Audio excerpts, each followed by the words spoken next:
We did mention that in our previous webinar about the WPPA. So we mentioned about the workplace assessment. Yeah. So obviously you being part of this core group is really, really valuable.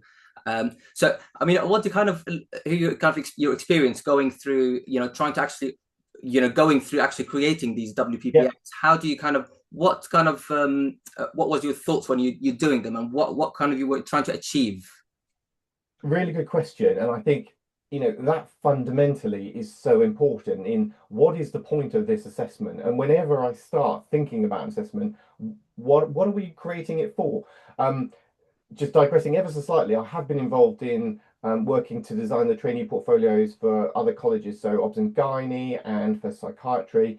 And my perception is that some of the assessments that they use were created by psychiatrists or obs and gynae, but who are not involved in education.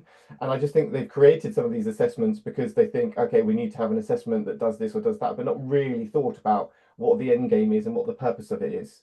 So going back to me and my team, and when we're devising assessments, the first thing we really need to think about is what is this for, and what are people going to get out of this? And essentially, how is this going to impact or improve patient care? Because ultimately, this is what any of this is about. This is about improving and making sure the patients have the right level of care. So is this an assessment that is work just for the sake of doing work, or is it there to learn, or is it there to discriminate between someone that's good or bad?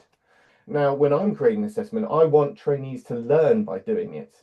So we call that a formative assessment rather than where you're just assessing, like an exam, which is called a summative assessment. So a formative assessment is they learn whilst doing it. And so when I'm creating these, thinking about, well, what in this process is allowing them to develop or is allowing them to get better? And do they need a pass-fail at the end, or is it just the process of doing it which actually is the learning point? So the mantra for me is assessments for learning rather than assessments of learning. And I think that's a really important differentiator and something that I'm really keen to push. Yeah, I think that's what people sometimes get wrong, because they kind of think, what's the whole point of? Some people see it as a tick box exercise in a way, and we already do that, but how is it the assessment itself, isn't it? Yeah, and I think that's something, if any of you, whatever specialty, whatever you go into, think about these assessments that are there not as barriers, not as hurdles, not as tick boxes, as Dr. Nafi says, but think about them, okay, by doing this, what am I going to learn? What am I going to do better next time? And by allowing yourself to embrace that sort of mantra almost, they're going to be so much more useful.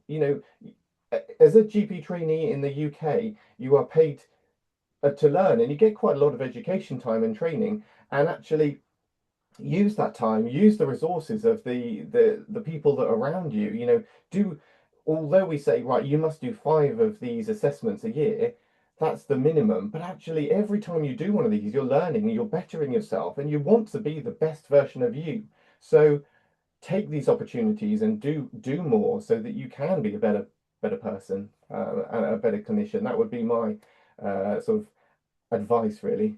Yeah, I totally agree with that. And also, I mean, obviously you say trainees, people always think, if it's a trainee, then this is when you'll have to kind of do the assessments. But actually, even up, so I did a non-training job for many years. So I was in different non-training trust grades, and I was just still kind of fond of the assessments and doing portfolio and things. And it's one of the things I think it's really, as you mentioned, it's actually good for your own value, not just for, the ARCP, which will come in a minute. Yeah, exactly. So yeah, just think about these opportunities.